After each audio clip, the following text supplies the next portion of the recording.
Imperio Romano. Legionarios de Roma.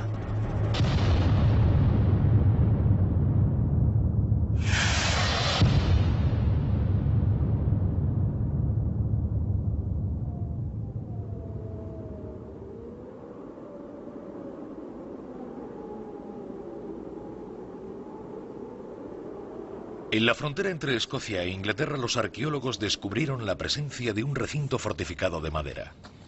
La excavación se inició en 1950. Entonces se llegó a la conclusión de que varias generaciones de soldados se habían sucedido allí entre el año 85 y el 350 después de Cristo.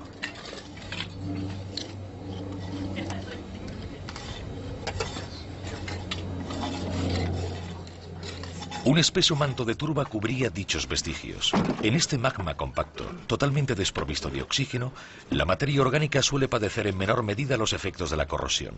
Desde hace 40 años, un especialista en legiones romanas, el doctor Robin Birley, se remonta en el tiempo excavando una capa tras otra el espacio de la fortaleza de Vindolanda.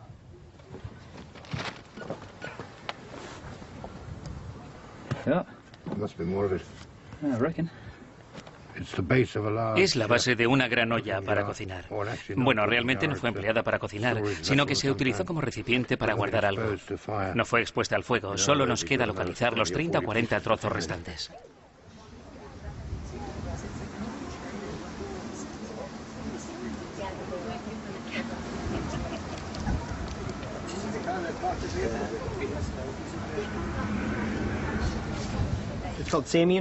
Esto es lo que se denomina en Gran Bretaña Sienaware y terra sigillata romana en otros lugares del mundo.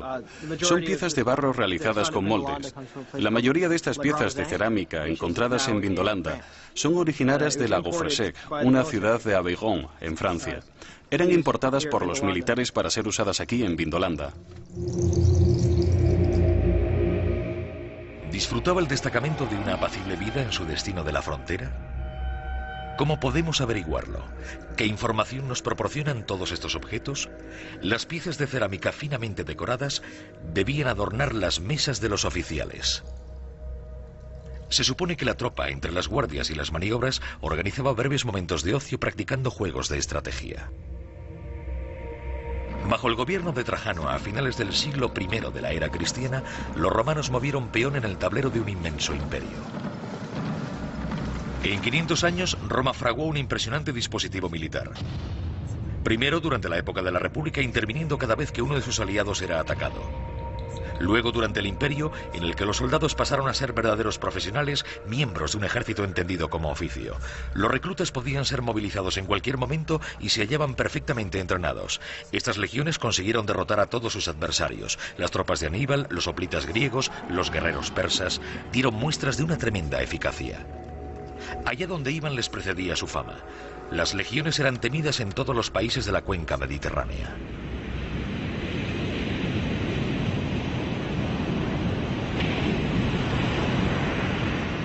Estas legiones al mando de Cneo Cornelio Escipión desembarcaron en la ciudad griega de Emporión.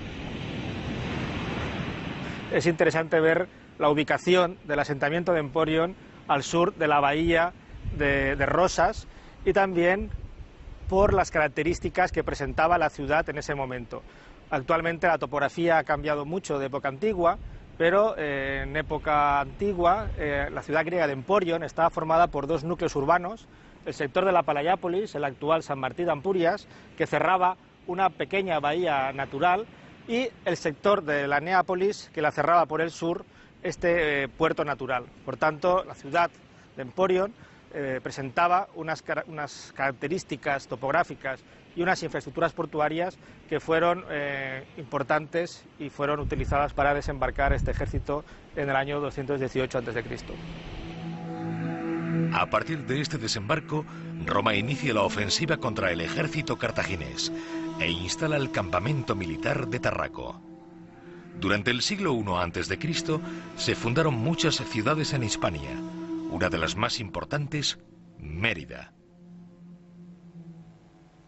En el año 25 a.C., según nos refiere Dion Casio, se funda la nueva colonia Augusta Emérita.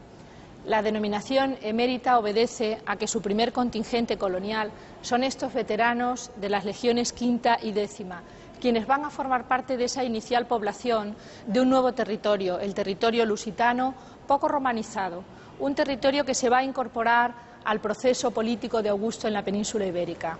Años más tarde, otra nueva generación de ciudadanos, ya plenamente romanizados y conocedores de los usos y costumbres culturales de Roma, serán los que realizarán la gran producción monumental de la nueva capital augusta emérita.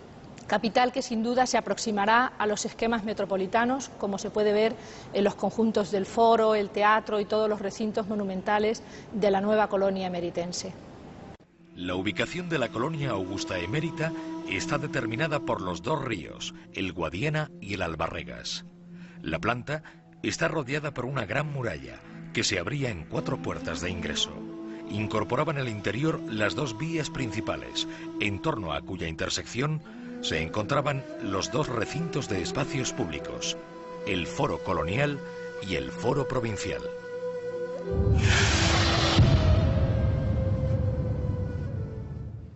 Augusta Emérita fue la capital provincial que se hizo más a semejanza de Roma. Tanto el Foro Colonial como el Foro Provincial son una copia de los patrones metropolitanos de la ciudad de Roma. Un ejemplo singular es este grupo de Eneas, del que no se conserva el original del Foro de Augusto en Roma, pero sí se conservan parte de las piezas de ese impresionante recinto que albergaba algunas de las estatuas más significativas de todo ese elenco del Foro de Augusto. Los clipeos, las cariátides, que recordaban al modelo de la propia metrópolis, lo que nos habla de esos artistas y talleres que llegaron a la capital provincial y que desarrollaron un arte hasta entonces desconocido. La legión fue sobre todo el principal instrumento de la conquista. Desde su fundación en el año 753 a.C., la ciudad de Roma no cesó de acrecentar su poder. Al principio gobernada por reyes, pronto se convirtió en una república. A mediados del siglo III antes de nuestra era, la totalidad de la península italiana había sido conquistada. Más allá de sus fronteras daría comienzo una nueva aventura. La península ibérica tardó 200 años en ser conquistada, antes de que Julio César acabase sometiendo a todos los pueblos de la Galia mediante una complicada campaña. Por el norte, las legiones avanzaron hacia Germania. Conquistaron Nórica, Dalmacia y se adentraron en Grecia alcanzando los confines de Oriente Próximo, Siria y Palestina. Al mismo tiempo, tras haber arrasado Cartago, el ejército romano conquistó todo el norte de África. 500 años después de la fundación de su ciudad, los romanos controlaban todo el Mediterráneo. Las legiones desembarcaron en Gran Bretaña en el año 44 en tiempos del emperador Claudio, pero fue el emperador Trajano quien anexó las últimas conquistas, Arabia, Mesopotamia y la Capadocia en el año 105 de nuestra era, Dacia un año más tarde. ¿Pero qué sabemos de la vida de los legionarios en el transcurso de estas campañas? En el año 100, Trajano hizo erigir en Roma una columna de 40 metros de altura coronando lo que debía ser su propio mausoleo.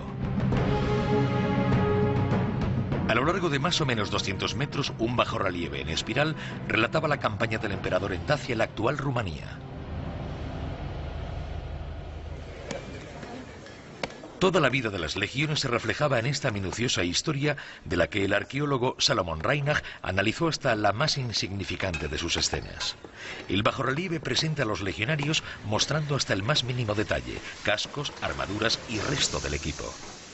Escenifica batallas, el asalto a las ciudades, pero sobre todo los métodos empleados por el ejército para avanzar en las marchas y la forma de construir las trincheras. Todo ello podía verse claramente representado. Lo único que les faltaba a estos hombres, inmortalizados en piedra, era la palabra.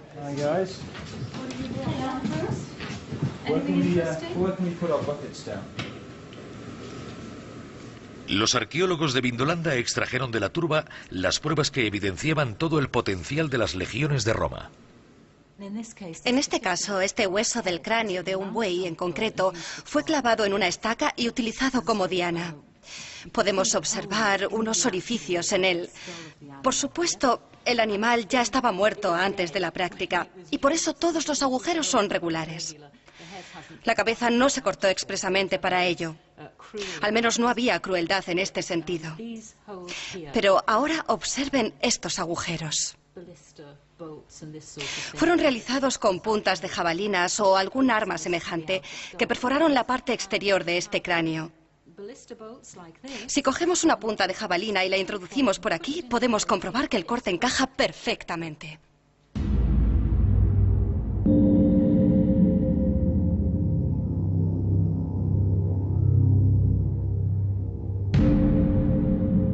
Los depósitos de la fortaleza almacenaban las armas de la caballería, las puntas de lanza de la infantería forjadas por los mismos soldados, los proyectiles de las catapultas y las piedras utilizadas por los honderos. Todo el arsenal de un ejército que el general Mario transformó en un cuerpo de soldados profesionales en el siglo I a.C. Estaban muy bien organizados, muy bien abastecidos y equipados. Cuidaban hasta el más mínimo detalle de los soldados. Y de esta forma, los soldados tenían la sensación de formar parte de una máquina muy bien engrasada, muy bien entrenada y equipada. Tenían un fuerte sentimiento de pertenencia al grupo, lo que les ayudaba a desempeñar mucho mejor su función como soldados.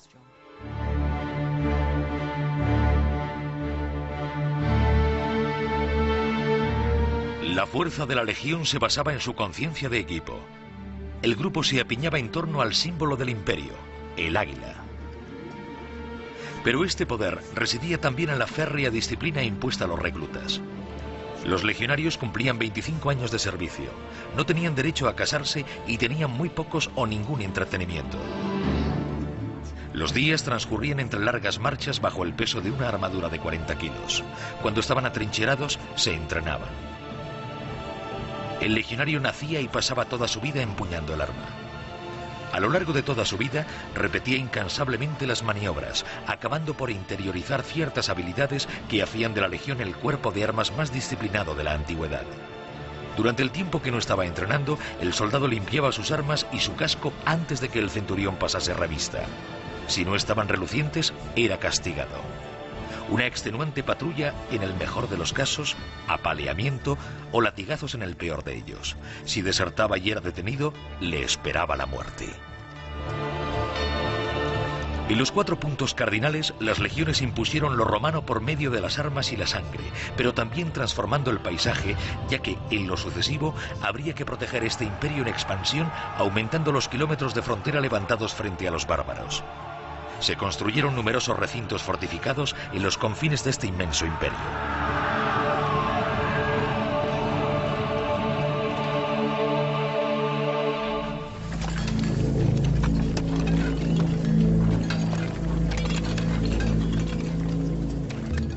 Bajo el mandato de Trajano, las legiones se asentaron en campamentos temporales. En Bretaña, la actual Gran Bretaña, se enfrentaron a temibles guerreros, los pictos. En Vindolanda, las colinas de Bardonville, frontera natural entre Inglaterra y Escocia, se asomaban a las colinas del norte.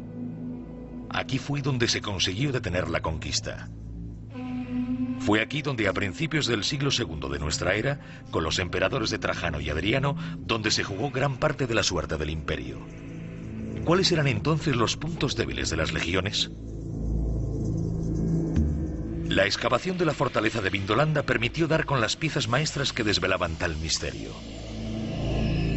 En la primavera de 1973, los arqueólogos de Vindolanda realizaron un importante hallazgo, una serie de tablillas de madera que parecía tratarse de correspondencia. Pero las inscripciones se presentaron en principio ilegibles. Imposible saber si estos textos habían sido escritos en latín, la lengua oficial de las legiones. ¿Permitiría su restauración descifrar antiguas misivas de 2000 años de antigüedad? Serían necesarios varios meses de trabajo antes de hacer públicos los resultados. La tinta realizada a base de carbón había calado profundamente en las fibras de la madera. Aparecieron algunas palabras, luego frases enteras. Los arqueólogos de Vindolanda consiguieron sacar a la luz testimonios escritos. Desde los primeros análisis se pudo deducir que estos textos constituían un claro testimonio de la vida cotidiana de los soldados que habitaron el enclave. Un extraordinario hallazgo. Quizá fuese la única. Yo no me lo podía creer. Pero en días sucesivos fueron localizadas más tablillas. Y de repente nos dimos cuenta de que habíamos conseguido reunir informaciones absolutamente diversas sobre el pasado, ¿entienden?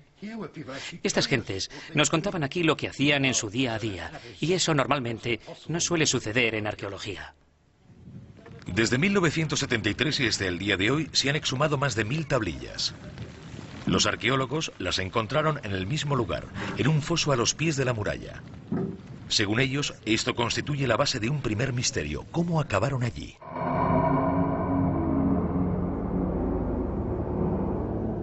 Las tablillas eran de roble. Tenían el formato de una postal. En el reverso, el texto en latín. En el anverso, la dirección del destinatario. Pero los manuscritos contaban con algunas lagunas, ya que la madera parecía haber sido pasto de las llamas. Con ello se perfilaba un nuevo enigma. ¿Fue atacada la fortaleza? ¿Fueron quemados sus archivos? Emplearían varios meses de trabajo para descifrar dichos textos. Los epigrafistas esperaban encontrar en ellos detalles de la vida cotidiana. Desde el principio se dieron cuenta de que los autores de los correos habían firmado sus misivas. Un nombre aparecía reiteradamente: Flavius Cerialis. ¿Qué clase de información sobre el ejército romano podía proporcionar tal descubrimiento? ¿Habían puesto fecha a sus mensajes los legionarios? Los epigrafistas necesitaron muchos meses para acabar de traducir los documentos.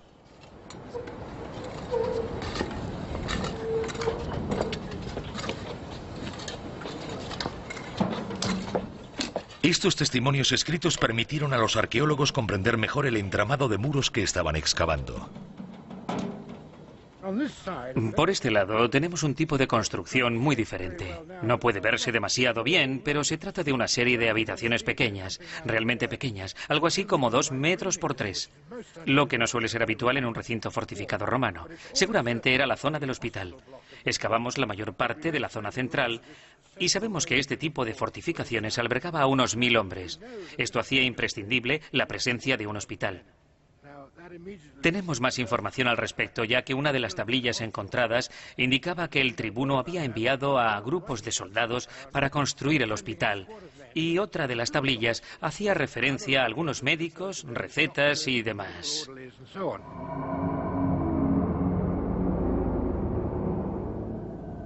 Las primeras conclusiones de los epigrafistas eran claras. Estas tablillas fueron escritas entre el año 85 y el 105 de la era cristiana. Había disposiciones, borradores de informes administrativos, quejas de comerciantes molestos con la tropa. Sin embargo, unas cuantas tablillas centraron la atención de los especialistas. Relataban hechos excepcionales en el ejército romano, casos de deserción masiva. ¿Cómo explicar este fenómeno en un ejército con una disciplina tan férrea? Los arqueólogos fueron en busca de nuevas tablillas para intentar comprender lo que podía haber sucedido en la fortaleza de Vindolanda en el siglo I de nuestra era. Gracias a estos mensajes, lograron reconstruir en principio una parte de la vida de un hombre, Flavius Cerialis.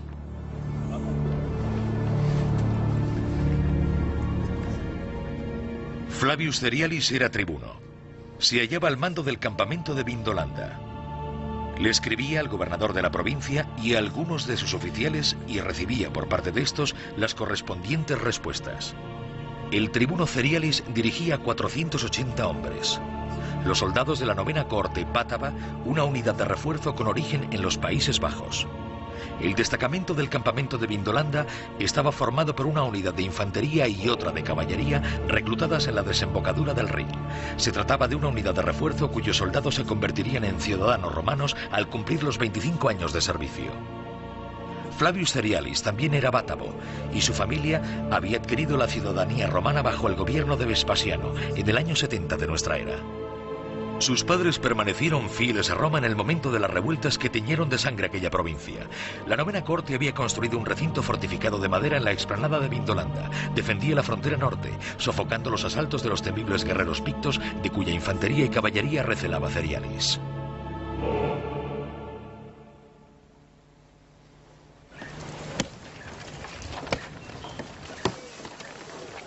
Cuando llegaron a la frontera del norte, los hombres de la 9ª cohorte relevaron al destacamento que les había precedido en la explanada.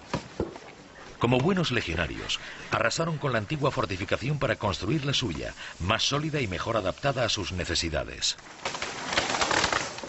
El poder de Roma se basaba en que sus militares no eran solo guerreros, también eran obreros, leñadores, constructores e ingenieros.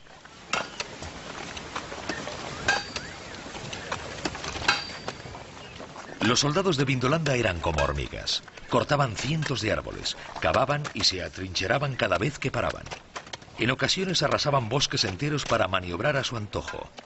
Edificaban fortificaciones capaces de resistir cualquier tipo de asalto.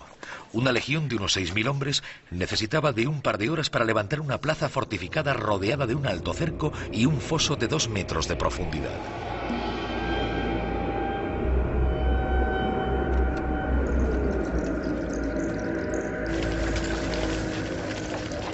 En Vindolanda, el destacamento de Flavius Cerialis construyó una fortificación sin saber si iba a permanecer mucho tiempo en el lugar.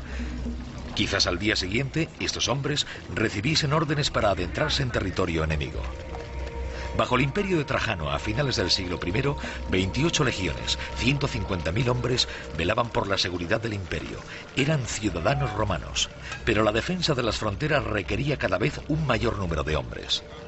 Al lado de las legiones, las cohortes de refuerzo eran formadas a partir de reclutamientos llevados a cabo en territorios conquistados. Si sobrevivían a los 25 años de servicio, podían obtener también ellos la ciudadanía romana.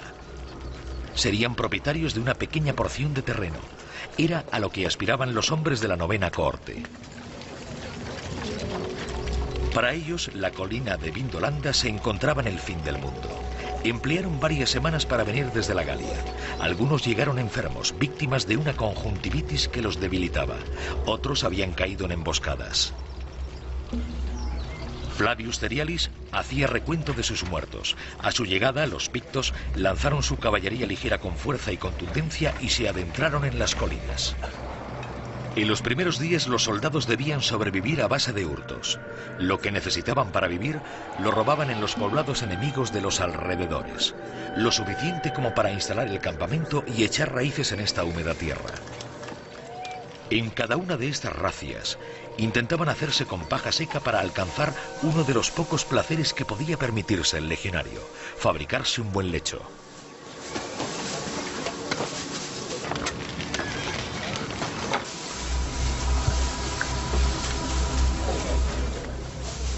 ¿Era este tipo de vida tan dura lo que incitaba a los hombres a desertar o existía alguna otra razón para hacerlo? Los arqueólogos del enclave de Vindolanda esperaban hallar la respuesta en el transcurso de las excavaciones.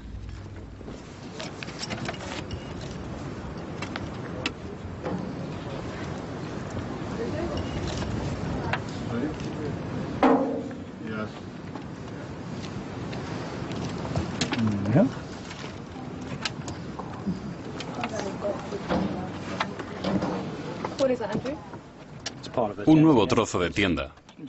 Como pueden observar, se encuentra realmente en muy buen estado. Resulta curioso que todavía huela a cuero.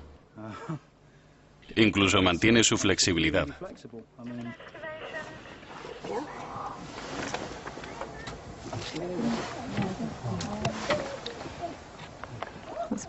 Mira, es un gran trozo.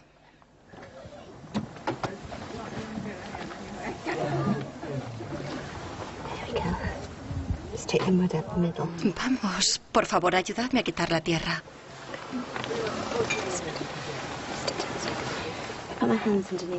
Mira, este sí que es un gran trozo.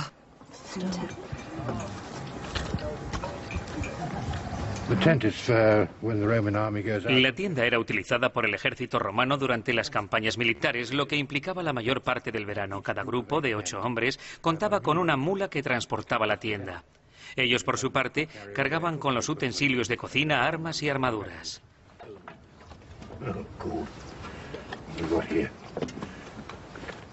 La tierra de Escocia no solo conservó las tiendas de los legionarios, sino que además engulló los restos de sus comidas. Creo que este trozo fue cortado. Son restos de una matanza, pero no sé de qué... Trudy, ¿de qué parte del animal se trata? No creo que sea un cráneo. Una pelvis, creo. ¿Una pelvis de vaca? Sí, de vaca. Vaya. ¿Acaso Flavius Cerialis llegó a probar esta carne? En sus tablillas se pone de manifiesto la dura vida del soldado a lo largo de toda la campaña. En invierno, al cabo de unas semanas, la paja fresca empezaba a enmohecerse. La incesante lluvia que caía en el campo lo empapaba todo. Los caminos quedaban arrasados. Entre guardias y entrenamientos, los hombres se reunían alrededor del fuego para saborear su bebida preferida, vino de miel y especias. Jugaban a dados o a las damas. Algunos hombres heridos en combate eran atendidos por el médico del campamento, un griego como la mayoría de los médicos de las legiones. Flavius Cerialis era el jefe de un destacamento similar en una pequeña ciudad. Cada uno de sus hombres dominaba una o más especialidades. Una serie de cualidades muy valoradas en el caso de los soldados, pues los artesanos más reconocidos estaban exentos de ir de maniobras. El recinto fortificado disponía de un hospital que el tribuno hizo construir con grupos de obreros y yeseros. Los leñadores talaban la madera suficiente para calentarse. Los armeros fabricaban y reparaban las armas.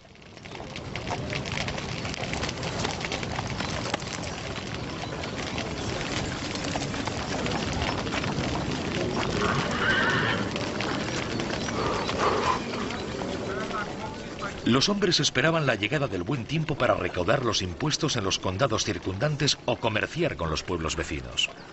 Para sobrevivir, el destacamento debía vender los productos que él mismo fabricaba: ladrillos y tejas con la estampilla del águila de las legiones de Roma, así como objetos de hierro forjado y joyas. Algunos campamentos albergaban incluso talleres de cerámica. La cohorte contaba también entre sus filas con un zapatero, artesano muy respetado, pues era quien fabricaba y reparaba las sandalias de cuero imprescindibles para los soldados. Estas sólidas sandalias eran fácilmente reconocibles gracias a sus suelas reforzadas con varias filas de clavos.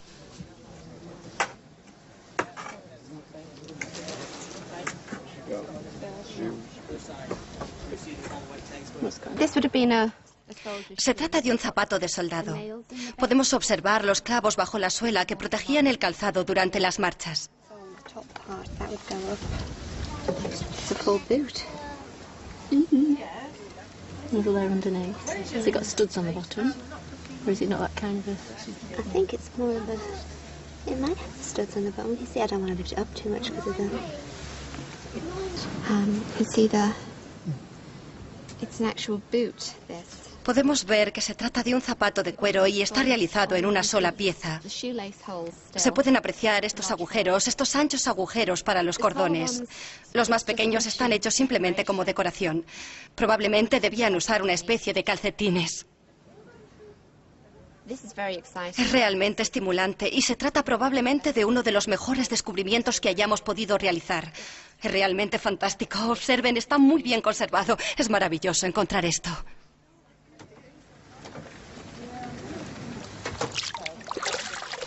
Posteriormente, los arqueólogos encontraron un zapato de mujer en el recinto fortificado. Un descubrimiento excepcional. ¿Qué hace allí entre todos los efectos militares?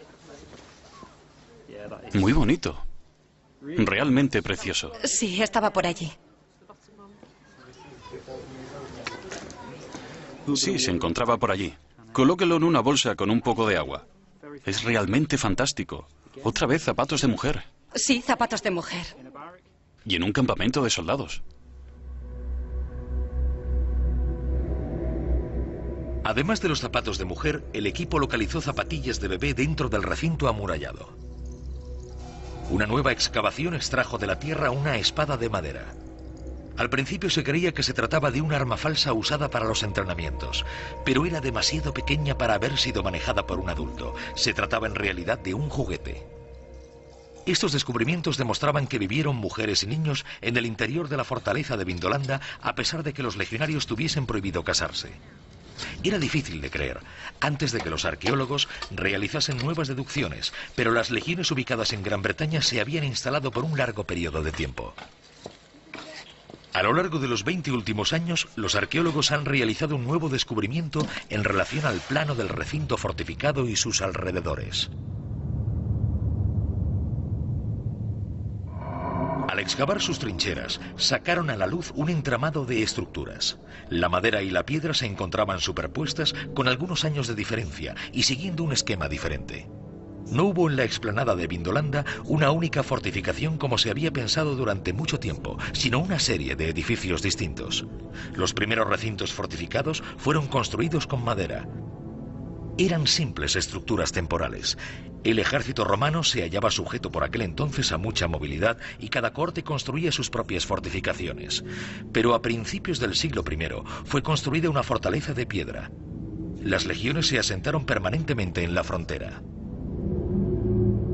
Incluso llegó a florecer un poblado a las puertas del destacamento.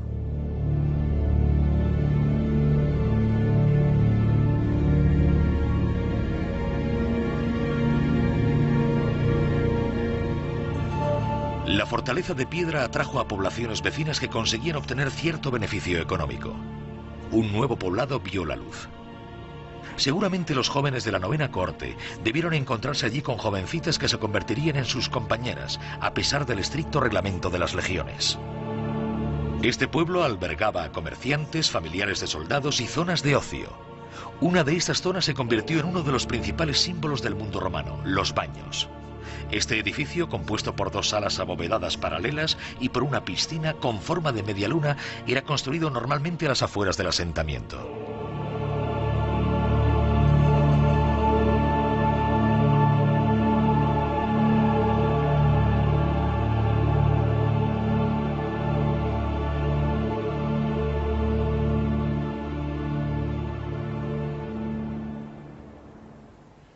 Estamos entrando en los baños militares. Nos hallamos en los vestuarios, justo tras la puerta de entrada. Se trata de una sala bastante grande. Aquí es donde se dejaba la ropa antes de entrar al baño. Este podía albergar a 50 o 60 personas a la vez. Y aquí nos encontramos en la zona de baños propiamente dicha. Se trataba de una piscina o algo parecido, por lo que podía haber unas 6 o 7 personas sentadas alrededor, manteniendo agradables conversaciones. Lo que quiero decir es que los baños como este permitían al soldado olvidar su dura vida militar. Hay que imaginarlo sentado en un fantástico baño de agua caliente, quizá rodeado de sus mejores amigos, criticando a su centurión sobre la forma de trabajar. Y durante este breve espacio de tiempo, logrando evadirse totalmente de los problemas del día a día. Antes de empezar con sus excavaciones, los especialistas en arquitectura militar se preguntaban si la fortificación de piedra de Vindolanda se asemejaría al resto de las construidas en el resto de fronteras del imperio. ¿Tendría esta gran nave forma rectangular, con el esqueleto edificado alrededor de dos grandes ejes que se cortaban en ángulo recto? ¿Incluiría las filas de barracones destinadas a la tropa?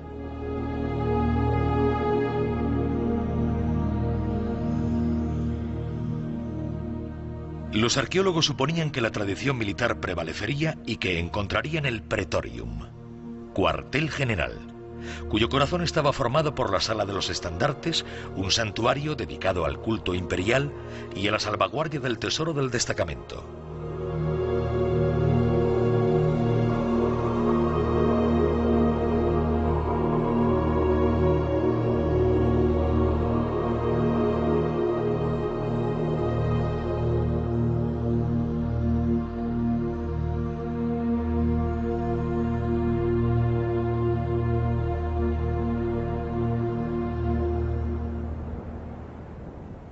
Las excavaciones confirmaron tal hipótesis. La fortificación de Vindolanda era exactamente igual que las de la frontera germana.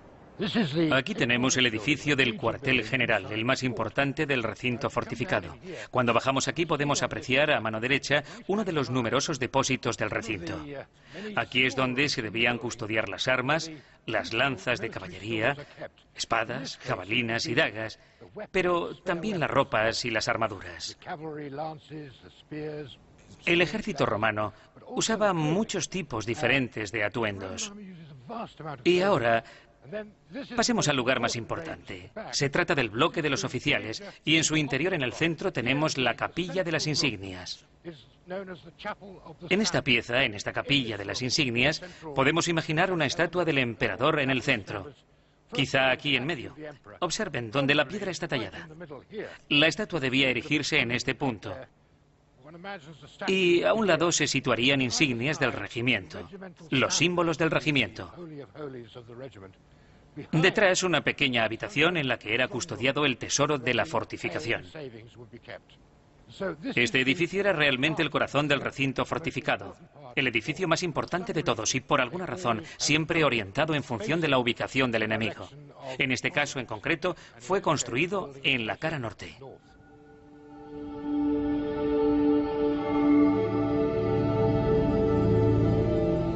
Con la construcción de la fortaleza de piedra, las tropas se asentaron en el territorio que defendían frente a los invasores bárbaros. El doctor Birley pensaba que los soldados se habían aclimatado trabando sólidas relaciones con las personas autóctonas. Una vez más, las tablillas confirmaron dicha hipótesis. El mismo Flavius Cerialis no vino solo hasta estos lejanos parajes. Su mujer y su hijo lo acompañaron. Numerosos oficiales habían hecho lo mismo, como lo demuestran las tablillas registradas con el número de inventario 291 y 292. Correspondencia privada entre la mujer de Cerialis, Lepidina, y la esposa del prefecto de un campamento, Claudia Severa.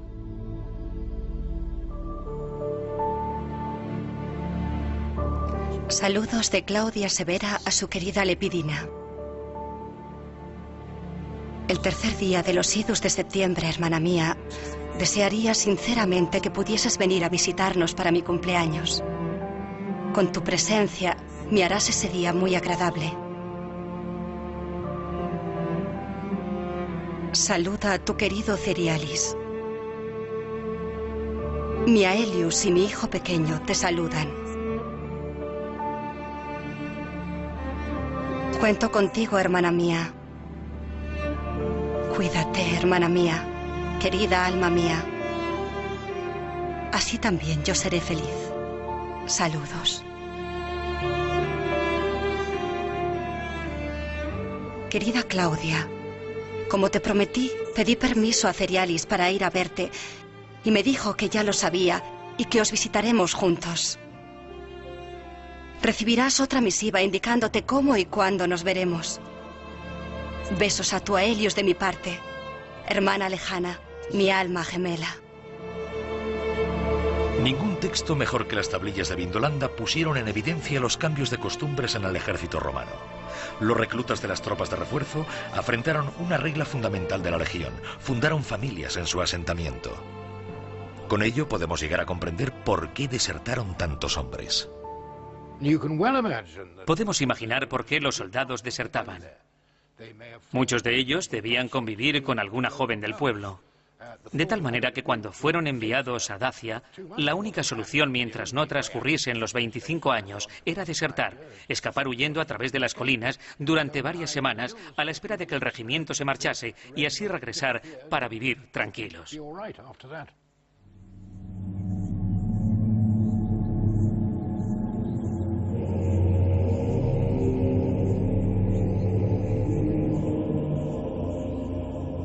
Siguiendo las huellas de Cerialis y de sus hombres, la investigación llegó aún más lejos.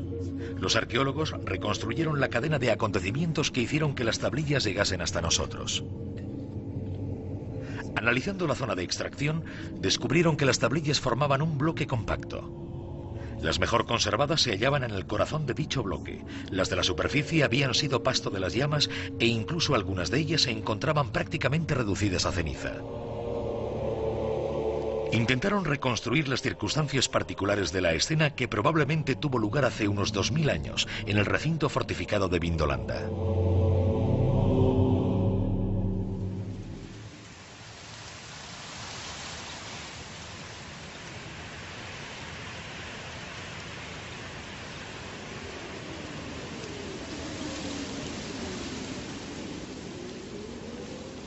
Tras varios años de acuartelamiento, la novena cohorte bátava fue enviada al Danubio. Antes de abandonar el lugar, Flavius Cerialis quemó precipitadamente todos los archivos.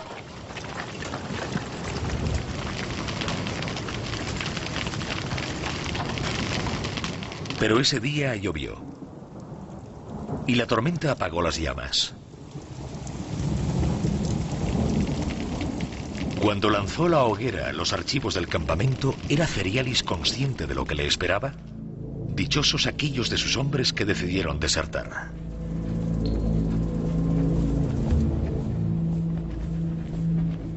En el mes de marzo del año 105 después de Cristo, el emperador Trajano atravesaba el Danubio a miles de kilómetros de Vindolanda.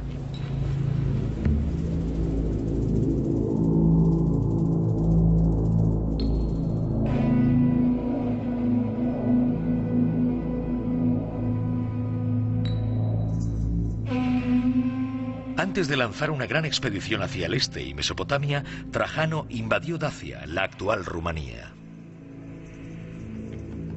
8 legiones se instalaron más allá del Danubio para proteger esta lejana colonia enclavada en pleno país bárbaro.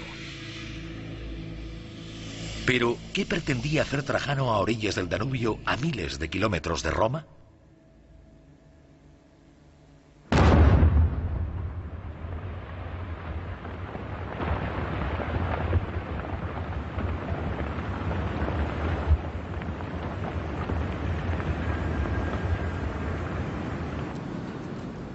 Aquí tenemos la puerta de acceso de la galería que data de la época romana.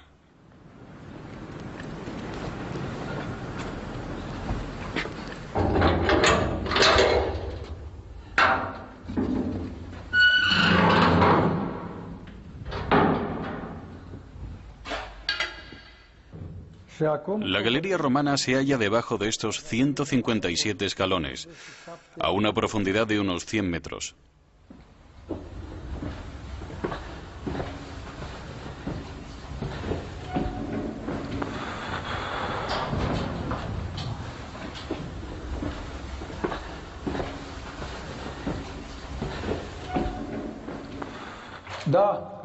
Los romanos valoraban el sentido estético de las construcciones. Avanzaban bajo tierra con mucho cuidado. En esta época no había explosivos. Todo era hecho a mano. Solo usaban buriles y martillos para excavar este tipo de túneles, poco a poco.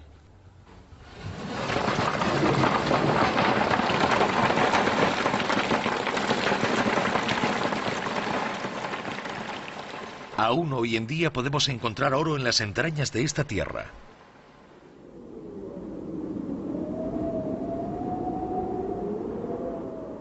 Las campañas de la 9ª cohorte en Dacia fueron duras y muy crueles. Esta guerra es la que reprodujo la columna de Trajano sin omitir el más sórdido de los detalles.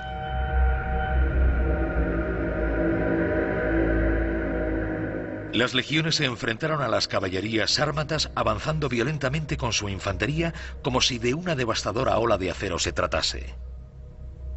Completamente acorazados, hombres y caballos eran todo uno, pero sus afiladas armas no conseguían doblegar a las implacables legiones. El ejército de Roma avanzaba imparable arrasándolo todo a su paso. Las batallas fueron numerosas y sangrientas. Ninguna de las partes beligerantes retuvo a alguien como prisionero.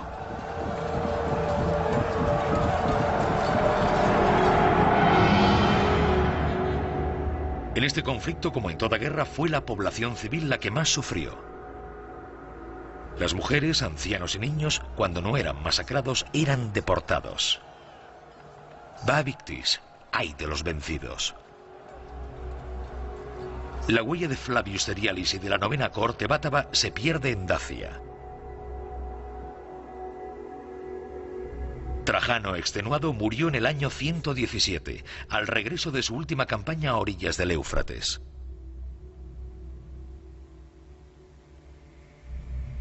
Cuando Adriano accedió al poder, comprendió rápidamente que la época de la expansión era agua pasada. El nuevo emperador decidió rodear el imperio con una línea de defensa formada por miles de torres de vigilancia, murallas y fosos. Esta frontera, delimitando el territorio, tenía como misión frenar y abortar cualquier posibilidad de ataque bárbaro. En Germania, Oriente y África había varios miles de kilómetros que defender con solo 130.000 hombres. El ejército romano dedicó sus últimos esfuerzos a la construcción de esta barrera.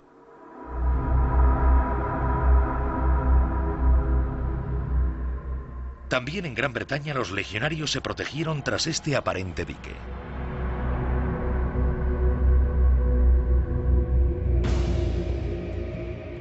Una muralla de 6 metros de alto, de 2 a 3 de ancho y 130 kilómetros de largo cercaba el norte de la isla.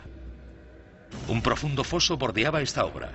Un camino avanzaba en paralelo, comunicando una fortificación con otra. Vindolanda se encontraba en el centro del dispositivo y Adriano la visitó personalmente.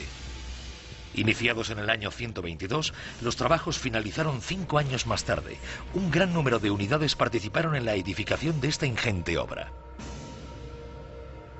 Cada 1,5 kilómetros, un pequeño bastión albergaba a un puñado de soldados de infantería y algunos de caballería.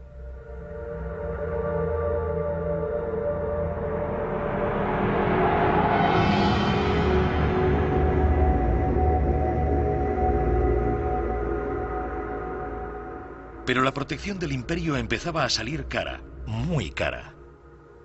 Las legiones de Roma se debilitaron, como lo prueba un reciente descubrimiento. A 100 kilómetros al norte de la muralla de Adriano, las excavaciones de varios poblados pictos sacaron a la luz tesoros numismáticos, miles de monedas romanas en el corazón del territorio enemigo. ¿Cómo habían llegado hasta allí? Los arqueólogos escoceses lo comprendieron enseguida, como lo explica el conservador del Museo Nacional de Escocia. Las monedas de esta olla fueron encontradas al otro lado de la frontera romana, en pleno territorio bárbaro. Creemos que se trata de un botín correspondiente a un robo o un soborno del poder local por parte del jefe del destacamento. En esta época, los romanos usaban tanto su potencial militar como las misiones diplomáticas.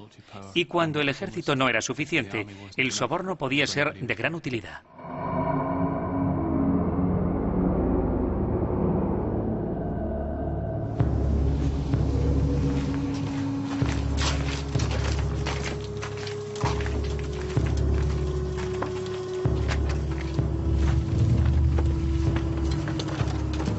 Nos situamos en el año 160 después de Cristo. El centurión del recinto fortificado de Vindolanda tomó la decisión de adentrarse en territorio enemigo. Se trataba en esta ocasión de una expedición pacífica, una especie de encuentro comercial. Después de 3 meses, sus efectivos se habían reducido a un puñado de hombres. Aquellos de sus soldados que no habían desertado fueron enviados a la frontera germana donde continuaba la guerra. La paz romana se encontraba muy enferma. En su apogeo, el imperio empezaba a verse cuestionado. Unas 30 legiones sufrían para mantener la integridad de las fronteras. Roma no era la patria de estos soldados de refuerzo venidos de la Galia, Iberia o el norte de Europa. Menos motivados que los ciudadanos armados de la República, sentían nostalgia de sus respectivos países. 25 años de servicio era mucho tiempo. Para los pictos de Escocia, estos soldados con relucientes armaduras constituían un verdadero misterio.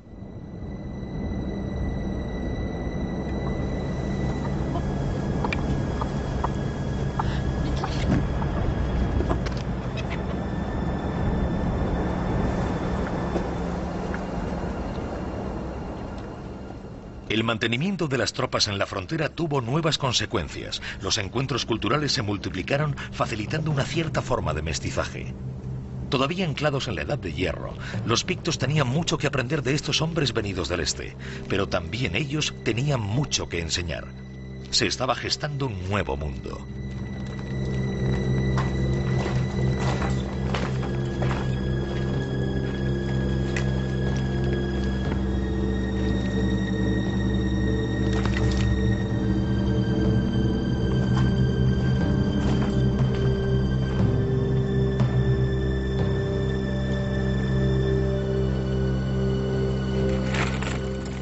¿Quién podía imaginar que algún día los romanos pagarían caro mantener la paz y proteger el imperio?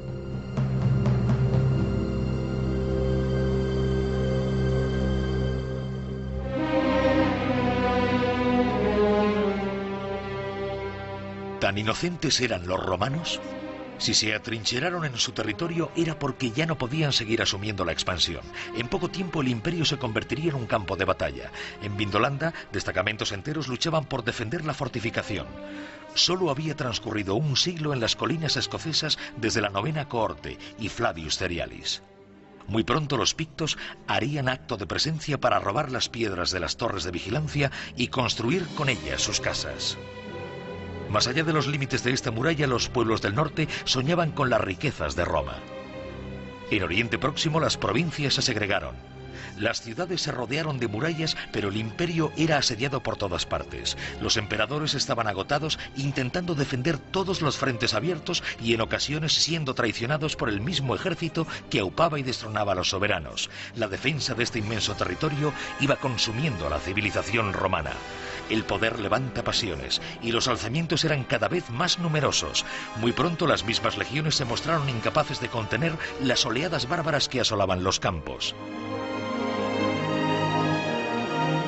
Las tropas se recluían en los recintos fortificados más grandes con las murallas más altas, capaces de albergar a la población hasta la retirada de los saqueadores. Se convertirán así en los primeros castillos que anunciarán a su vez el final del todopoderoso ejército romano y el principio de una nueva era, la Edad Media.